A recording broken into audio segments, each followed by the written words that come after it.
Rirão do pai viúvo no exato instante em que ele não apareceu na leitura do testamento. O silêncio quebrou com comentários maldosos. Claro que não veio, nunca ligou para a família mesmo, enquanto os herdeiros se acomodavam nas poltronas de couro do escritório do advogado. Mas o que ninguém esperava era que a ausência dele seria exatamente o que desmascararia a mentira que sustentava aquela família há décadas. A sala cheirava a papel velho e expectativa. 7 pessoas sentadas, olhares impacientes fixos no envelope lacrado sobre a mesa de mogno. O advogado ajustou os óculos, olhou para a cadeira vazia e suspirou. A ausência de Ricardo ecoava mais alto que qualquer presença. Seu irmão mais velho, Fernando, não perdeu tempo. Sempre foi assim. Minha mãe morre e ele nem aparece para a despedida final. Típico. Os outros concordaram com acenos de cabeça. A irmã do meio, Patrícia, cruzou os braços. Mamãe sempre disse que ele era o egoísta da família. Agora a gente vê. O que nenhum deles sabia é que Ricardo estava naquele exato momento sentado no chão de um quarto infantil, segurando a mão da filha de 6 anos enquanto ela tremia com febre alta.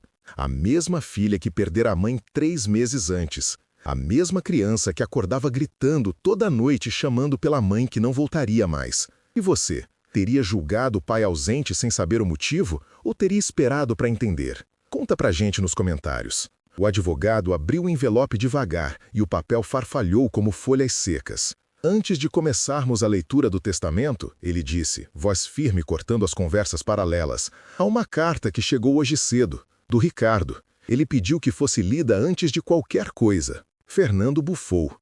Agora quer participar por carta, que conveniente. Mas o advogado já começava a ler, e algo no tom dele fez o sarcasmo morrer na sala. Querida mãe, se esta carta está sendo lida é porque você se foi, e eu não estou aí. Sei o que estão pensando, que sou o filho ingrato, o distante, o que nunca ligou. Fernando certamente já disse isso, talvez Patrícia também. E tá tudo bem, porque você sabia a verdade, e agora todos vão saber. O silêncio mudou de textura, ficou denso, pesado como chumbo. Mãe, você se lembra daquele dia, 15 anos atrás, quando Fernando me pediu emprestado 50 mil reais para investir no negócio dele? Você estava lá, viu ele jurar que devolveria em 6 meses. Eu dei o dinheiro, era tudo que tinha economizado em 5 anos de trabalho. Meu casamento era dali a 3 meses, eu e Ana contávamos com aquilo. Patrícia virou para Fernando, ele estava pálido. 6 meses viraram 1 ano, 1 ano virou 2. Quando eu cobrei, na frente de todos no aniversário da senhora, ele disse que eu estava inventando, que nunca tinha pedido nada. E você acreditou nele, mãe. Todos acreditaram. Porque Fernando sempre foi o filho eloquente, o persuasivo, o que sabia falar bonito. O advogado fez uma pausa, engoliu seco, continuou. Ana e eu tivemos que adiar o casamento, vender o carro, morar num apartamento minúsculo. E toda reunião de família virava um inferno, onde eu era o avarento, o egoísta que não ajudava o irmão quando ele precisava. Porque Fernando dizia que eu era o problema, que eu cobrava demais, que eu não tinha espírito de família. A respiração de Fernando estava acelerada agora. Patrícia afastou a cadeira dele discretamente. Mas você sabia, mãe. 3 anos depois, numa noite em que você bebeu demais e achou que eu estava dormindo, você me disse no escuro da cozinha. Eu sei que seu irmão te deve aquele dinheiro. Eu sempre soube. Mas ele é frágil, Ricardo. Se eu tomar seu lado publicamente, ele nunca vai me perdoar. Você é forte. Você aguenta. E você estava certa. Eu aguentei. Aguentei ser chamado de mentiroso. Aguentei ver meu casamento quase desmoronar pela pressão financeira. Aguentei porque eu te amava. Se essa história de um filho que carregou o peso sozinho te toca, inscreva-se agora. Toda semana trazemos relatos reais de coragem e silêncio que transformam famílias. O advogado virou a página. A carta continuava, e cada palavra era uma bomba de honestidade. 7 anos atrás, quando Ana ficou grávida, eu estava exausto. Trabalhava 12 horas por dia para pagar as dívidas que assumi quando cobri as contas que Fernando deveria ter pago. Sim, mãe, aquelas contas do hospital da senhora que ele esqueceu. Ana teve uma gravidez de risco, precisava de repouso. Eu não podia tirar licença. Pedi ajuda à Patrícia. Ela disse que estava ocupada com as aulas de yoga. Patrícia fechou os olhos. Minha filha nasceu prematura, ficou 23 dias na UTI neonatal. Eu dormia no hospital, comia bolacha de máquina. Patrícia postava fotos em Cancún naquelas mesmas semanas. Fernando mandou mensagem perguntando se eu poderia emprestar mais dinheiro. Ele tinha certeza que, dessa vez, o negócio ia decolar. Eu bloqueei o número dele. E você, mãe, me ligou dizendo que eu estava sendo cruel com meu irmão, que família se ajuda. A voz do advogado começou a tremer levemente. Ana me disse uma vez: sua família te sangra, Ricardo, e você deixa porque acha que amor é deixar. Ela estava certa. Eu deixava. Porque eu fui criado acreditando que questionar os mais velhos era desrespeito, que cobrar dívidas era mesquinharia, que estabelecer limites era egoísmo. Fernando se levantou. Isso é mentira! Eu nunca... Sente-se, disse o advogado, com uma autoridade que não esperava de si mesmo. Ainda não terminou. Fernando sentou, mas suas mãos tremiam. 3 meses atrás, Ana morreu num acidente de carro voltando do trabalho. Ela fazia 2 empregos porque ainda estávamos pagando as contas daquela época. Nossa filha, Marina, entrou em choque. Parou de falar por 2 semanas. Todas as noites ela acorda gritando, e eu seguro ela até o sol nascer. Eu durmo 2, talvez 3 horas por noite. O silêncio agora doía. Quando a senhora faleceu, mãe, eu estava no hospital infantil com Marina. Ela teve uma crise de pânico tão forte que começou a ter febre de 40 graus sem causa médica. Os médicos chamam de febre psicogênica, o corpo somatizando o luto que a mente não consegue processar. Ela me implorou para não sair do lado dela. Papai, se você sair, você morre também, igual a mamãe. Como eu poderia ir ao velório? Como eu poderia escolher entre a mãe morta e a filha viva morrendo de medo? Patrícia começou a chorar baixinho. Eu liguei para Fernando explicando. Ele desligou na minha cara. Mandou mensagem dizendo que eu estava usando a criança como desculpa. E talvez esteja certo. Talvez eu esteja. Mas sabe qual é a diferença, mãe? Eu escolhi proteger quem não pode se proteger sozinha. Eu escolhi ser o pai que você não me deixou ter. E você? Teria feito a mesma escolha? A filha viva em crise ou a despedida da mãe? É impossível, não é?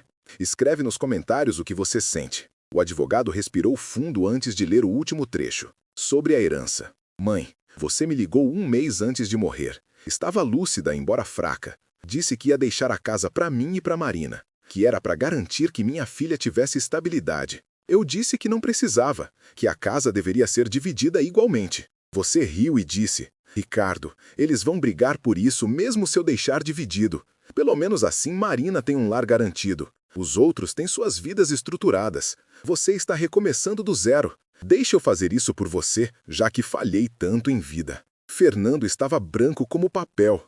Eu sei que vão me odiar por isso. Fernando vai dizer que manipulei você. Patrícia vai dizer que sequestrei seu tempo nos últimos anos. Mas a verdade, mãe, é simples. Eu não sequestrei nada. Eu apenas estava presente.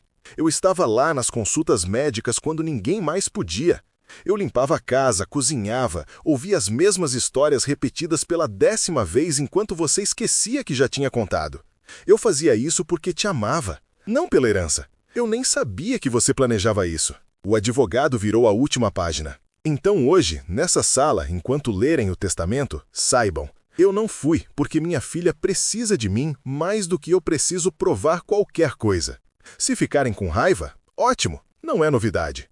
Mas se, por algum milagre entenderem, então talvez possamos reconstruir algo verdadeiro, algo sem dívidas emocionais, sem mentiras sustentadas, sem o peso de sermos uma família só no nome. Silêncio absoluto. Assinado Ricardo. PS. Fernando, aqueles 50 mil reais com juros de 15 anos dão hoje 182 mil reais. Não quero de volta. Pode ficar. Mas nunca mais diga que eu não ajudo a família. O advogado fechou a carta, colocou-a sobre a mesa. Ninguém se mexeu. Fernando tinha lágrimas escorrendo, não de arrependimento, mas de raiva contida. Patrícia cobriu o rosto com as mãos. Os primos permaneceram mudos, processando cada revelação. O testamento, o advogado disse quebrando o transe, confirma o que Ricardo mencionou. A casa e 60% dos bens ficam para Ricardo e Marina.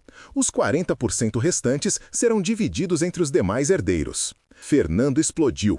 Isso é absurdo! Ela estava senil. Ele manipulou. Senhor Fernando, o advogado interrompeu firme. Sua mãe refez o testamento 6 vezes nos últimos 2 anos, sempre com a mesma disposição e sempre com avaliação psiquiátrica atestando plena capacidade. Há laudos, gravações, testemunhas. Se quiser contestar, está no seu direito.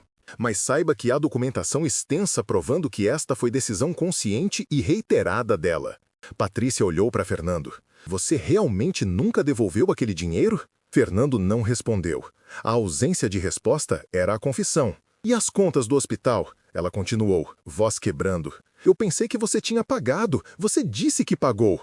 Eu ia pagar, Fernando gritou. Eu sempre ia pagar, mas as coisas ficavam complicadas. Os negócios não davam certo. 15 anos, Fernando, Patrícia disse, levantando. 15 anos mentindo. E a gente acusando o Ricardo. Um dos primos, que ficara quieto até então, disse baixo. Eu vi ele uma vez no hospital com a dona Helena.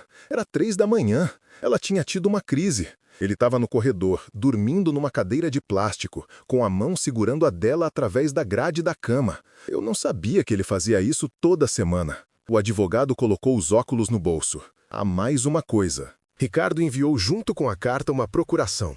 Ele autoriza que os bens sejam liquidados e divididos sem a presença dele, se assim desejarem. Também deixou uma carta individual para cada um.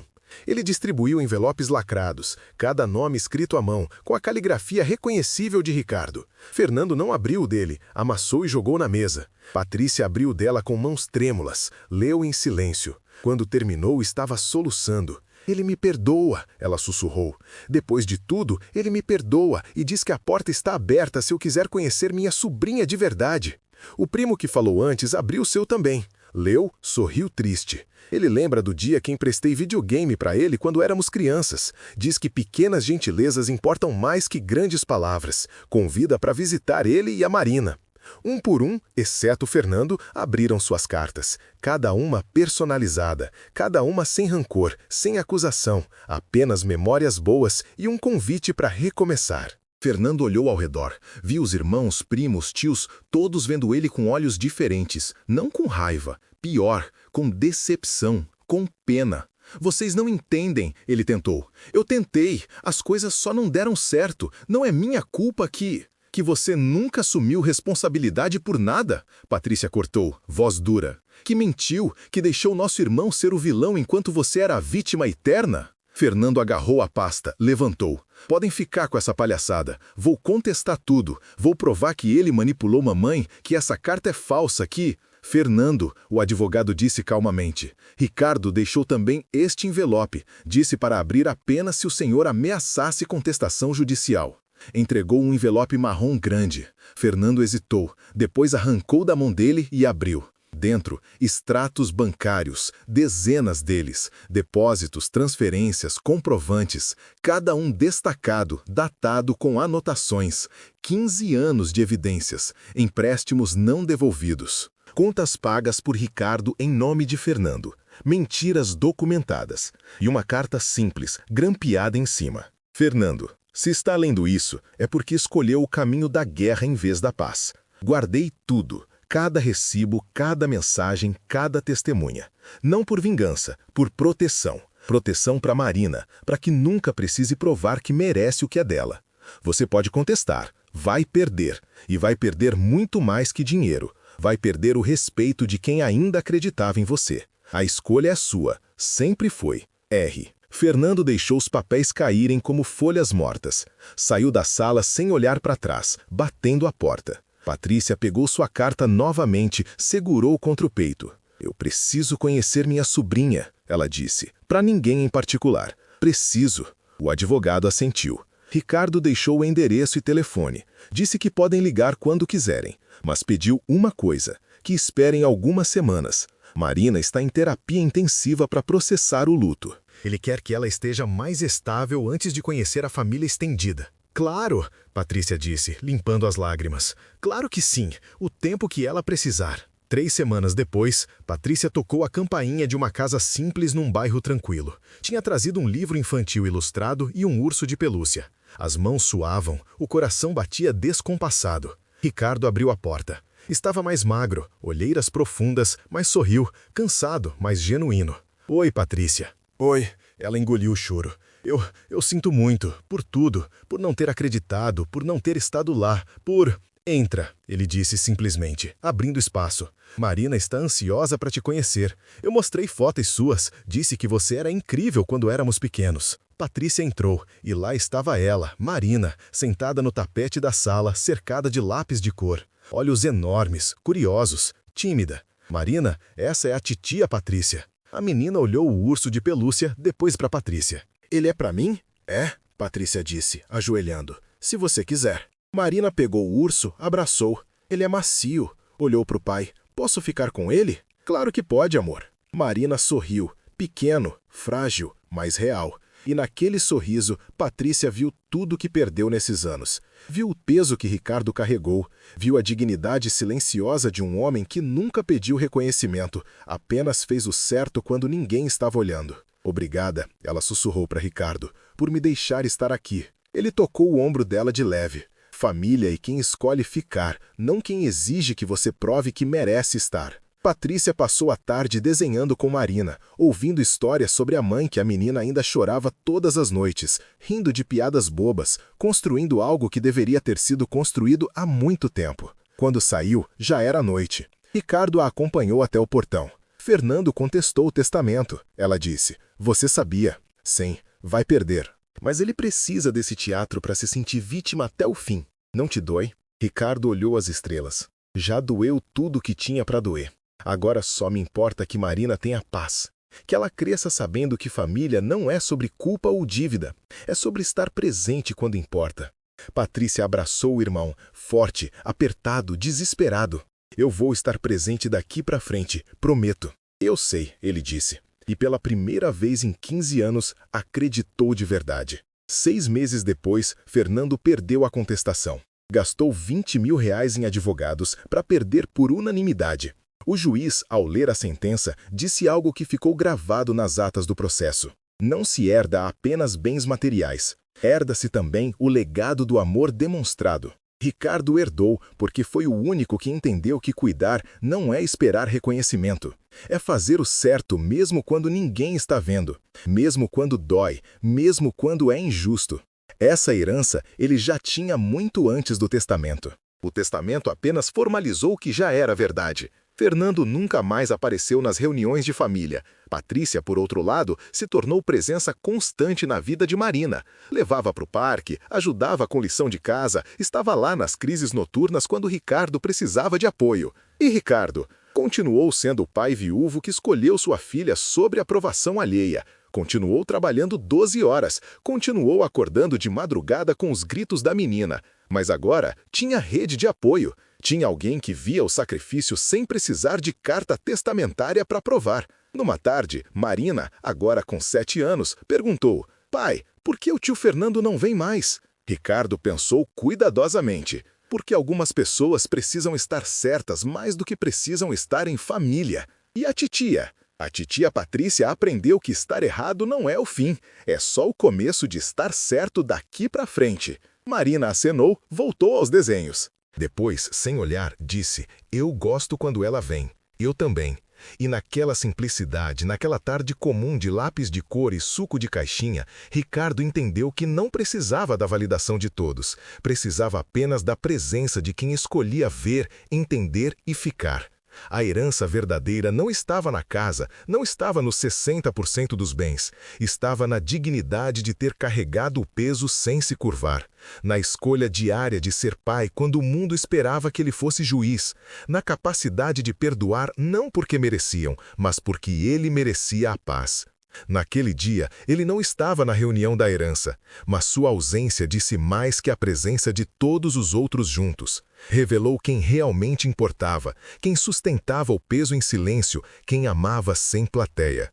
E no fim, não foi o narcisista que venceu com palavras bonitas, foi o pai viúvo que venceu com presença constante, mesmo quando ninguém via, mesmo quando ninguém aplaudia, mesmo quando doía demais continuar. Se essa história de escolhas silenciosas e amor sem plateia te tocou fundo, inscreva-se agora para acompanhar mais relatos reais como esse toda semana. E clica no próximo vídeo da tela, tem uma reviravolta ainda mais intensa esperando por você. Porque no fim, as maiores heranças não cabem em testamentos, cabem apenas no coração de quem ficou, de quem viu, de quem entendeu que família verdadeira não se prova com documentos, se prova acordando de madrugada segurando a mão de quem precisa, mesmo quando o mundo inteiro está dormindo.